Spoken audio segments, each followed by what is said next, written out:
Hay cosas que uno ve en la infancia que nunca se van de la cabeza, cosas que cambian la forma en que ves el mundo. Yo vi a una bruja cuando tenía 9 años. Estaba atrapada entre las piedras de la Rumorosa, y juro por Dios que todavía sigue ahí. Nací y crecí en Tecate. Mi familia está regada por toda la Baja California. Tíos en Tijuana, abuelos en Ensenada, primos en Mexicali. Pero la persona que más marcó mi infancia fue mi tío Abraham, el hermano menor de mi papá. Prácticamente me crió cuando era bebé. Tenía 18 años cuando nací, vivía con nosotros, me cuidaba mientras mis papás trabajaban. Cuando nació mi hermana 4 años después, el tío Abraham empezó a viajar. Trabajo de trailero, cruzando el país entero. Su cuarto seguía en nuestra casa, pero él casi nunca estaba. Cuando regresaba, traía regalos e historias. Yo vivía por esas historias. Leyendas, fantasmas, brujas, cosas raras en las carreteras. Me platicaba de lugares que parecían otro mundo. Yucatán, Oaxaca, Chiapas. Para un niño de la Baja, eso era tan lejano como otro país. México es inmenso. La distancia entre Tijuana y Mérida es la misma que entre Mérida y Brasil. Y mi tío conocía cada kilómetro de esas carreteras. Todo empezó en una fiesta de cumpleaños de mi prima en Mexicali. Había vencido un cáncer y era su primer cumpleaños después de la enfermedad. Toda la familia estaba ahí, feliz, celebrando. Mi tío Abraham apareció de sorpresa. No lo habíamos visto en meses. Mi hermana y yo nos pusimos bien contentos. La fiesta se alargó y casi todos decidieron quedarse a dormir en Mexicali. Mi tío no tomaba, entonces cerca de las 10 de la noche dijo que prefería regresar a Tecate. Era solo 1 hora y media en carro. Yo le pedí que me llevara. Mis primos ya estaban cansados. La fiesta se había vuelto cosa de adultos. Y yo prefería dormir en mi cama que quedarme apretado con todos en el piso. Mi hermana también quiso ir. A las 10:30 salimos del Valle de Mexicali. Como a las 11 cruzamos la Laguna Salada, una laguna seca que en realidad es un desierto. Una línea recta interminable antes de llegar a las montañas, antes de empezar a subir hacia la Rumorosa. Y fue en esa subida cuando me di cuenta de que necesitaba ir al baño. Urgente. Estaba aguantando tanto que ni siquiera podía poner atención a lo que mi tío platicaba. Finalmente confesé. Él no me regañó como lo hubiera hecho mi papá, pero vi algo diferente en su cara. Preocupación. ¿Aguantas hasta la caseta?, me preguntó. Le dije que no. Se quedó callado un momento. Luego dijo que estábamos llegando cerca de un mirador. Podíamos parar ahí. La Rumorosa es una carretera que serpentea entre desfiladeros y barrancas, subiendo por la ladera de las montañas. Solo tiene 2 carriles. Y el que sube a Tecate está en una altura completamente diferente al que baja a Mexicali. Es una carretera llena de curvas peligrosas, sin acotamiento. No puedes parar a menos que sea en los miradores, pequeños tramos de tierra donde los carros se paran a admirar el paisaje o a que se enfríe el motor. Algunos de estos miradores son grandes, otros apenas caben un vehículo. Paramos en uno de ellos. Salí corriendo del carro y finalmente me alivié ahí mismo, a la orilla del camino. El frío era cortante, ese frío que solo existe en la Rumorosa, que se te mete hasta los huesos. Mi tío salió del carro, prendió un cigarro y se fue al otro lado del mirador. Desde ahí se veían las luces de Mexicali a lo lejos, toda la ciudad pareciendo chiquita allá abajo. Toda mi familia todavía debía estar en la fiesta. Bajo una de esas luces lejanas, solo se oía el viento, un viento tranquilo. Y por eso pude escuchar un grito, femenino, lejano. Corrí hasta mi tío, aunque odiara el olor de su cigarro. ¿Oíste eso?, le pregunté. Me miró. ¿Tú también lo oíste? Empezó a ver a ambos lados de la carretera. Luego soltó una maldición por lo bajo. No me digas que fue aquí donde paramos, murmuró. Justo aquí.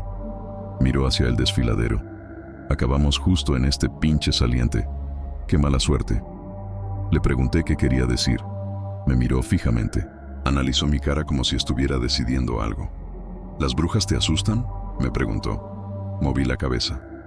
No. Pero sabes que existen, ¿verdad? Me reí. No sabía a qué se refería.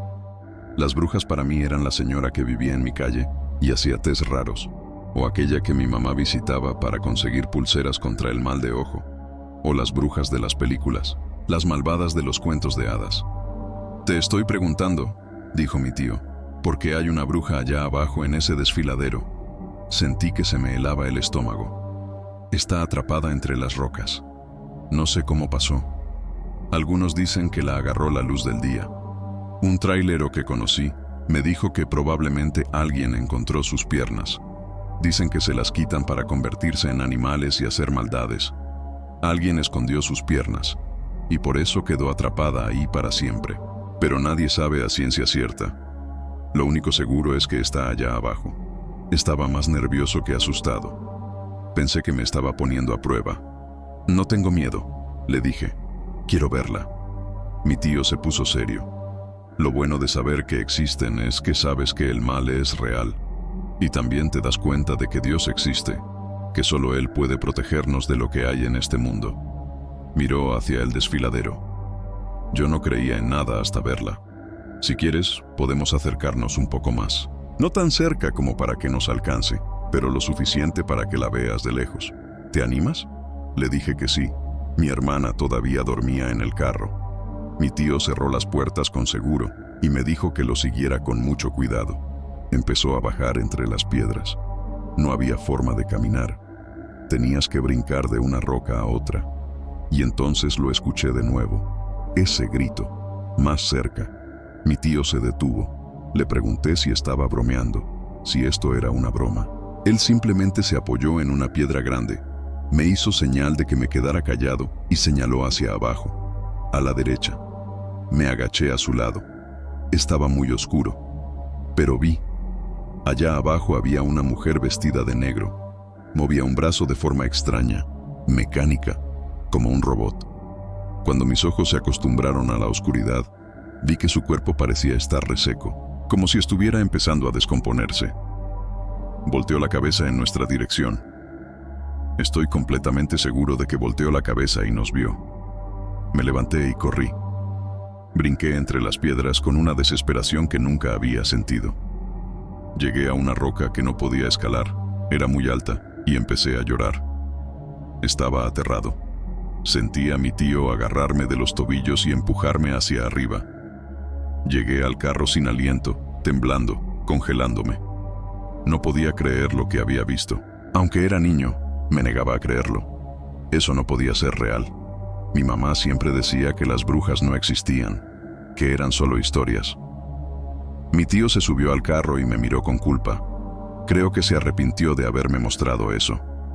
Se quitó una pulsera que siempre traía puesta, llena de piedras de colores, un ojo de venado y una pequeña cruz. Me dio la pulsera y me pidió perdón. «El mal es real», dijo. «Está cerca. Pero no hay otro lugar donde puedas verlo tan de cerca con la certeza de que está aprisionado. Esta pulsera te va a proteger». A la mañana siguiente desperté tarde, todavía asustado. Ni siquiera pude desayunar. Me despertaron los gritos de mi mamá regañando a mi tío. Él le había contado que me mostró a la bruja. Todavía recuerdo eso como parte de una pesadilla. Mi mamá regañando a mi tío Abraham, diciéndole que yo era muy chico, que iba a vivir con miedo, que eso no me ayudaría en nada. Pasó toda la tarde tratando de convencerme de que era solo una leyenda, que el grito era solo el viento, que lo que había visto eran ramas secas que parecían una bruja por la sugestión, por el miedo, pero me dejó quedarme con la pulsera, y siempre que salía de casa sin ella, me recordaba que me la pusiera. Más tarde me enteré de que la gente dice que cuando ves a una bruja, tu percepción se agudiza. Te vuelves sensible a lo paranormal. Pero yo no vi muchas cosas después de eso. Supongo que tuve suerte. Las primeras veces que pasé por la Rumorosa después de ese día, me agarraba un miedo profundo, pero con el tiempo me acostumbré. Todavía es raro manejar por esa carretera sabiendo lo que puede estar escondido ahí, porque si esa cosa existe, la bruja de las piedras, muchas otras cosas pueden habitar un lugar con esa energía, con tantas muertes. Y muertes no faltan en la Rumorosa. Puedes ver hacia cualquier barranca en plena luz del día y verás los restos de carros, tráileres, camiones allá en el fondo. Es un lugar que te pone en contacto directo con la muerte, violenta, repentina, trágica. La segunda vez que escuché a la bruja fue hace apenas unos años. Todavía vivo en Tecate. Visito a mi familia seguido, sobre todo después de que murieron mis papás. Suelo agarrar la carretera, pero evito viajar de noche. Un fin de semana fui a visitar a mis abuelos en Ensenada con mi esposa y mi cuñada, que vive con nosotros. De regreso, paramos en Mexicali para dejar a una tía. El plan era cenar ahí, pero vimos que amenazaba con caer nieve en la Rumorosa. Decidimos apurarnos y cruzar antes de que llegara. La nieve deja el lugar hermoso, pero también lo hace aún más peligroso. La carretera suele cerrarse por horas. Íbamos en el carro de mi esposa, una camioneta vieja pero confiable. Esta vez, por las prisas, forcé el motor más de lo debido. A la mitad de la subida de la Rumorosa, el carro empezó a sobrecalentarse. Tuve que buscar un mirador, y casi sonreí cuando vi cuál era. El mismo de hacía más de 20 años. Revisamos el radiador. Había perdido toda el agua. Lo llenamos de nuevo y decidimos esperar a que se enfriara el motor antes de continuar. No quería decir nada. No quería influenciar a nadie contándoles dónde estábamos, pero mi cuñada, que estaba sacando fotos cerca del desfiladero, vino corriendo. ¿Oyeron eso?, preguntó. ¿Oír qué? Nos jaló hacia la orilla y nos dijo que escucháramos con atención.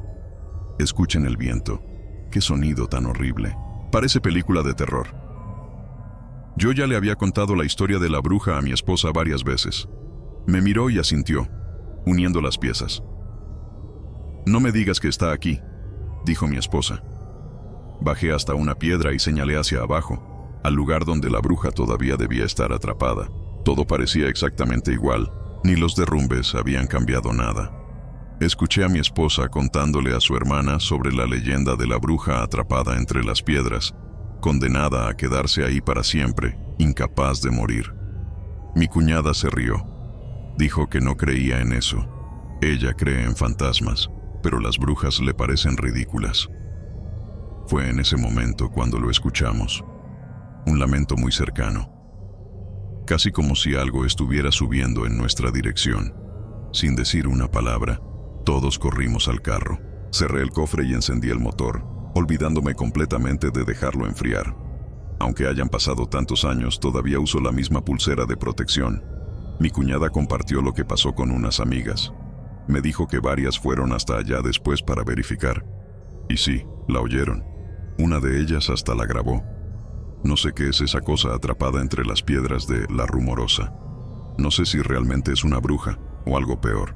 No sé si la agarró la luz del día o si alguien escondió sus piernas. Solo sé que está ahí y que sigue esperando. Si esta historia te puso los pelos de punta, espera a escuchar lo que viene. Dale like si ya te está dando miedo seguir viendo, pero sé que no vas a parar.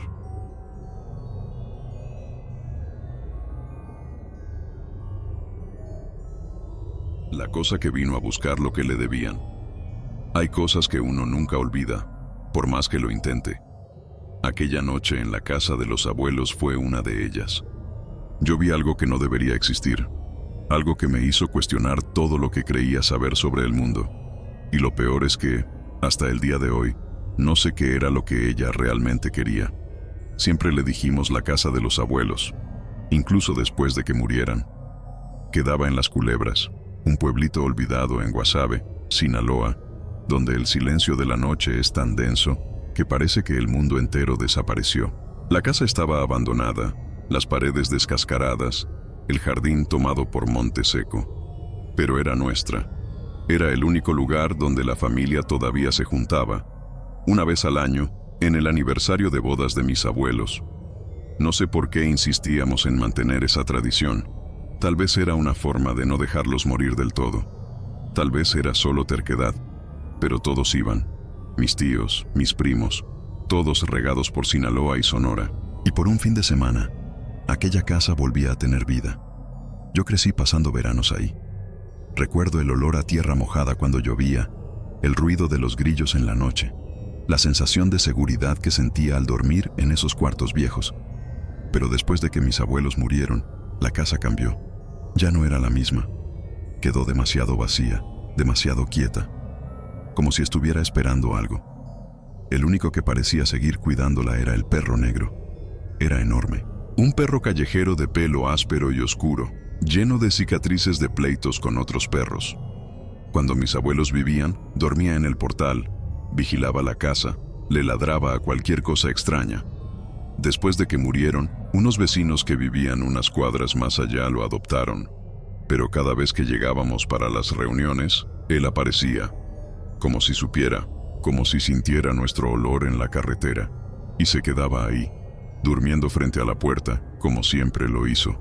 Ese año, yo y algunos primos decidimos llegar unos días antes. Solo nosotros, los más jóvenes, para aprovechar la casa vacía y matar la nostalgia. Éramos 4 en el plan original, pero 2 tuvieron un accidente en la carretera regresando de Culiacán y tuvieron que rajarse. Solo quedamos mi primo Adrián y yo. Llegamos al final de la tarde. La casa estaba como siempre, puertas rechinando, olor a humedad, muebles cubiertos de polvo. Limpiamos lo que se pudo, abrimos las ventanas, acomodamos las sillas de la sala. Había cervezas guardadas para la reunión, pero ni las tocamos. Nos quedamos platicando, riéndonos, recordando historias viejas. Yo nunca le tuve miedo a esa casa, ni de niña, ni ahora. Aunque supiera que quedaba lejos del pueblo, que en la noche todo se ponía demasiado oscuro, que no había nadie cerca. Nunca sentí nada raro ahí. Hasta esa noche. Terminamos durmiéndonos en la sala, en los sillones viejos. Yo estaba en un sueño ligero cuando desperté de repente. No sé qué me despertó, pero cuando abrí los ojos, vi a Adrián de pie, caminando rápido hacia la ventana. Miró afuera, luego trancó la puerta con fuerza. ¿Qué pasó?, pregunté, todavía medio dormida. No respondió de inmediato. Se quedó parado ahí, tenso, mirando por la rendija de la ventana. «Hay alguien viniendo», dijo, en voz baja. Me reí. Pensé que estaba jugando o que había tenido una pesadilla. ¿Alguien viniendo? Adrián, soñaste, güey. Pero la forma en que me miró me hizo callar. No, hay alguien viniendo. Me levanté y fui hacia la ventana. Y entonces la vi. Una mujer. Estaba parada afuera de la cerca, en medio de la oscuridad, mirando directamente hacia la casa. No se le veía bien la cara, pero se sentía la mirada, fija, pesada. Mi primer pensamiento fue que era alguna vecina, alguien que nos vio llegar y vino a ver quién era. Pero eran las 3 de la mañana. Nadie sale de su casa a esa hora en un pueblo donde todos se conocen.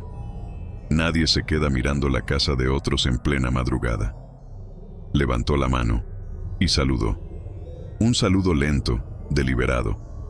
Adrián gritó desde la ventana: «Lárgate, vete de aquí». Y entonces ella abrió la reja. El corazón se me disparó. Empezó a caminar hacia la puerta, despacio, sin prisa. Nos alejamos de la ventana.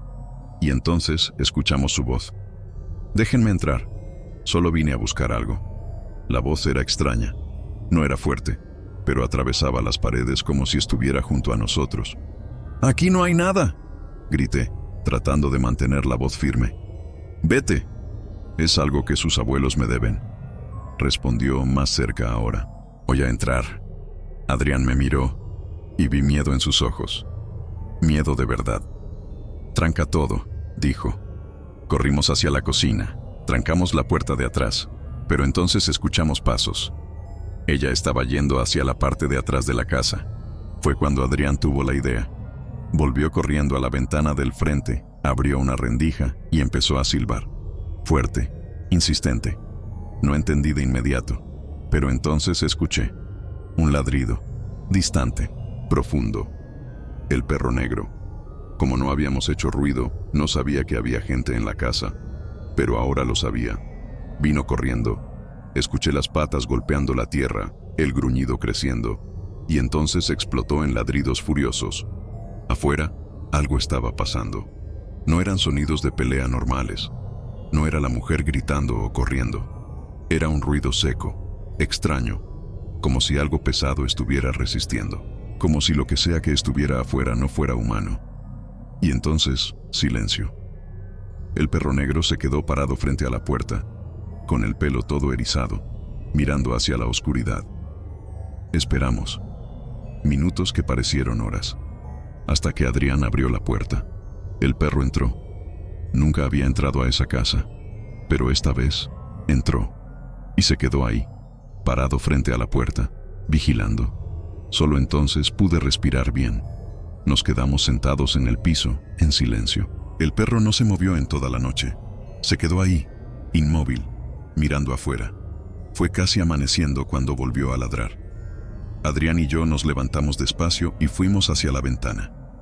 Y ella estaba ahí, la mujer, de regreso, parada en el mismo lugar, detrás de la cerca, mirando hacia la casa. Y entonces hizo algo que nunca voy a olvidar.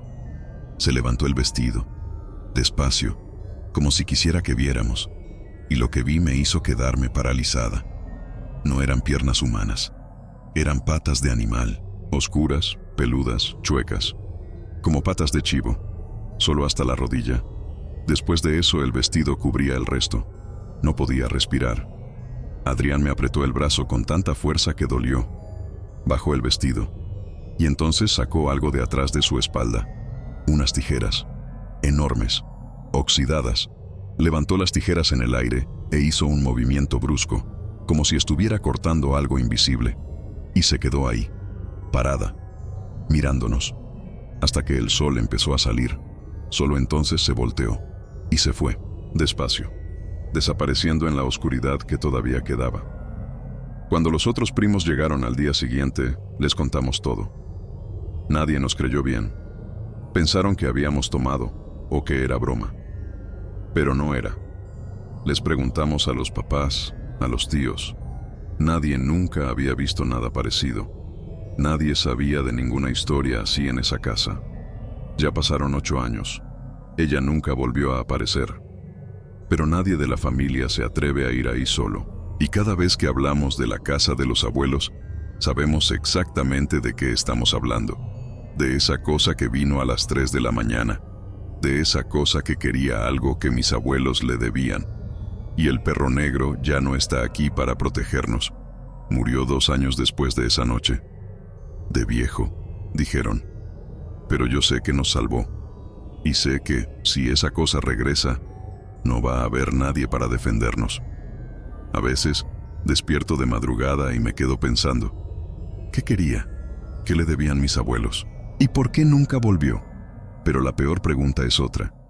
¿Y si todavía está esperando? ¿Ya te suscribiste al canal? Porque estas historias de terror no terminan aquí, y no querrás perderte lo que tengo preparado para ti. Dale al botón de suscripción, si te atreves a seguir conmigo en este viaje.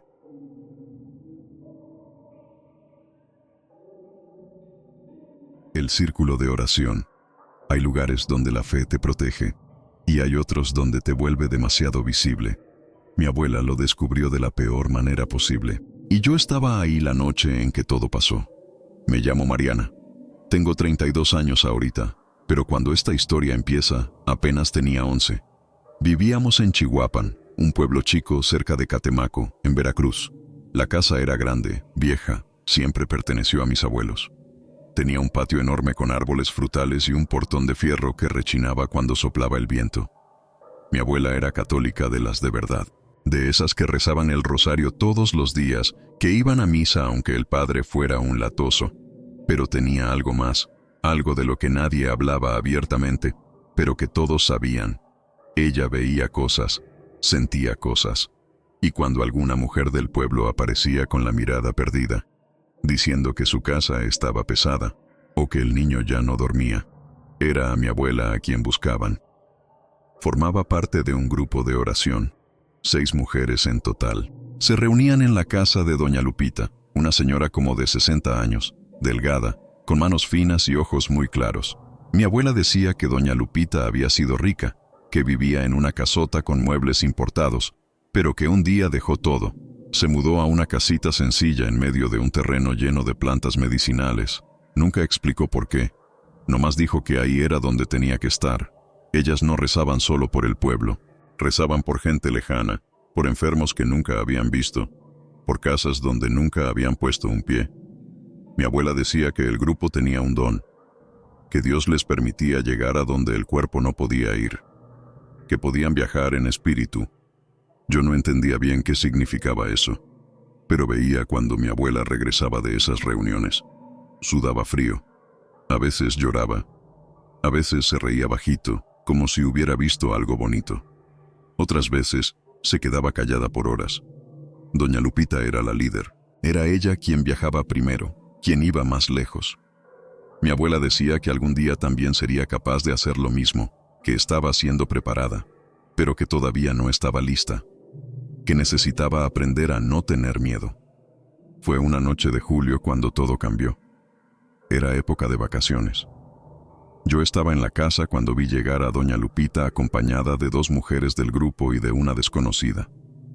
Era joven, bien vestida, con ropa cara y el pelo arreglado, pero la cara la traía destrozada. Ojeras hondas, labios partidos, manos temblando. Parecía que no dormía desde hacía días. Mi abuela las recibió en la sala. Yo fingí que estaba jugando, pero me quedé lo suficientemente cerca para escuchar. La mujer era de Boca del Río. Dijo que su suegra estaba postrada en cama, muriéndose. Los doctores no sabían qué tenía. El cuerpo se le estaba descomponiendo por dentro, la piel poniéndose morada, el olor insoportable. Ya no hablaba, nomás gemía. Y la casa, según la mujer, estaba pesada, fría, con una presencia que nadie podía explicar. El marido se había quedado en la Ciudad de México cuidando a la mamá, pero ella no aguantó. Se escapó, y alguien en Veracruz le habló del grupo de oración, de doña Lupita. Mi abuela y doña Lupita escucharon todo en silencio. Después, doña Lupita dijo que harían lo que pudieran, que se reunirían a medianoche. La mujer intentó pagar. Sacó dinero de la bolsa, pero doña Lupita se negó. Dijo que el don no se vendía, que si cobraban, Dios se los quitaría. Esa noche no pude dormir. No sé si fue curiosidad o presentimiento, pero me quedé despierta. Esperé a que todos se recogieran y sin hacer ruido, fui hasta la ventana de la sala que daba a la casa de doña Lupita. Desde ahí se veía el patio y parte de la sala donde se reunían. Las veladoras ya estaban prendidas. 6 mujeres sentadas en círculo. Doña Lupita en el centro. Mi abuela casi a su lado, agarrando el rosario. Todas con los ojos cerrados. Rezaban bajito. Yo no oía las palabras, pero veía los labios moviéndose. Y de repente, lo sentí. Un frío que no tenía explicación. No era viento. No era la noche. Era algo que entró por la ventana y se apoderó de la sala donde estaba. Un frío que dolía en los huesos. Miré hacia el patio de doña Lupita y vi que una de las mujeres, la más joven, se levantó de repente y fue hasta la ventana. Cerró la cortina demasiado rápido, como si hubiera visto algo afuera. Me quedé ahí parada, congelada. No podía moverme. Media hora después, mi abuela entró a la casa. Estaba sudando, pálida, respirando rápido. Llamó a mi mamá. Dijo que doña Lupita estaba pasando mal, que necesitaban ir para allá. Mi mamá había trabajado en una clínica. Sabía lo básico de primeros auxilios. Salieron corriendo. Yo me quedé sola. Y el frío siguió ahí. Solo supe que había pasado semanas después. Mi abuela no me lo contó directamente, pero escuché. Fui con ella a visitar a doña Lupita, que todavía estaba en reposo. Fingí jugar en el patio mientras platicaban en el corredor. Y oí todo. Doña Lupita había viajado, espiritualmente, como siempre hacía. Cerró los ojos y sintió esa sensación de flotar, de moverse rápido hacia el lugar donde debía estar. Normalmente veía luz, calma, claridad. Pero esa vez, no. Todo estaba oscuro. El aire denso, caliente, sofocante. Y de repente empezó a caer. No era un vuelo, era una caída, como si algo la jalara hacia abajo. Cuando abrió los ojos en el plano espiritual, estaba en una calle vacía, oscura. No reconoció el lugar. No había sonido, ni viento. Solo silencio pesado y la sensación de que no estaba sola. Empezó a caminar, intentando encontrar la casa de la mujer que había pedido ayuda. Pero nada tenía sentido. Las casas parecían distorsionadas, abandonadas. las ventanas apagadas, las puertas chuecas, y entonces vio una figura a lo lejos, parada, observando. Después otra, y otra más. Mujeres vestidas de negro, algunas con velo, otras no, las caras borrosas como si no existieran, y empezaron a correr. No era una caminata, era una carrera, directo hacia ella. Doña Lupita intentó regresar, rezó, pidió volver al cuerpo, pero no pudo, estaba atrapada. Vio un cerro a lo lejos, corrió hacia él. El cuerpo espiritual era ligero, rápido, casi flotando, pero sentía algo jalándole los pies, arañando, intentando detenerla. Llegó al cerro y vio una entrada, una cueva pequeña, angosta. Entró de lado, se encogió en posición fetal y se quedó inmóvil.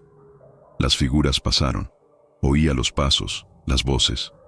No eran palabras, eran gritos sin sentido, risas agudas, alaridos que retumbaban y le hacían zumbar los oídos. Se quedó ahí un tiempo que no supo medir, y cuando el ruido empezó a disminuir, pensó en salir, en intentar volver. Pero algo dentro de la cueva se movió. No eran las figuras de negro, era otra cosa, algo que ya estaba ahí, algo que ella despertó. No pudo describirlo, solo dijo que empezó a sentir peso, algo empujándola contra el suelo, arañando, golpeando, sin forma, sin cuerpo, pero con intención clara: lastimar. Doña Lupita gritó, rezó con toda la fuerza que tenía, y finalmente despertó. Estaba en el suelo, en medio del círculo, las otras mujeres llorando, cubriéndola con rebozos, mi abuela agarrándole las manos, en pánico. Y doña Lupita estaba lastimada, arañazos profundos en los brazos, marcas moradas en el cuello, como si hubiera peleado con algo real. Mi abuela dijo que nunca había pasado antes, que doña Lupita siempre regresaba cansada, emocionalmente tocada, pero nunca herida, nunca así. Días después, mi abuela y doña Lupita fueron al mercado. Una bruja del pueblo, que todos conocían y respetaban de lejos, se les acercó, miró a doña Lupita y sonrió. Dijo que sabía dónde había estado, que la había visto. Mi abuela preguntó si era la cueva del diablo, esa famosa que está en el Cerro de la Estrella. La bruja se rió. Dijo que no, que esa cueva no siempre está ahí, que solo aparece para quien está a punto de perderse, que si doña Lupita hubiera entrado a la verdadera cueva del diablo, nunca habría vuelto. El cuerpo se le habría quedado vacío, y el alma, bueno, la bruja dijo que ni ella quería imaginar el destino. Yo estaba cerca, fingiendo jugar, y vi el miedo en la cara de doña Lupita. Nunca volvió a viajar. El grupo siguió reuniéndose, pero solo para rezar, sin salir, sin ir a ningún lado. Mi abuela también paró. Dijo que no estaba preparada, que tal vez nunca lo estaría. Doña Lupita vivió hasta el año pasado.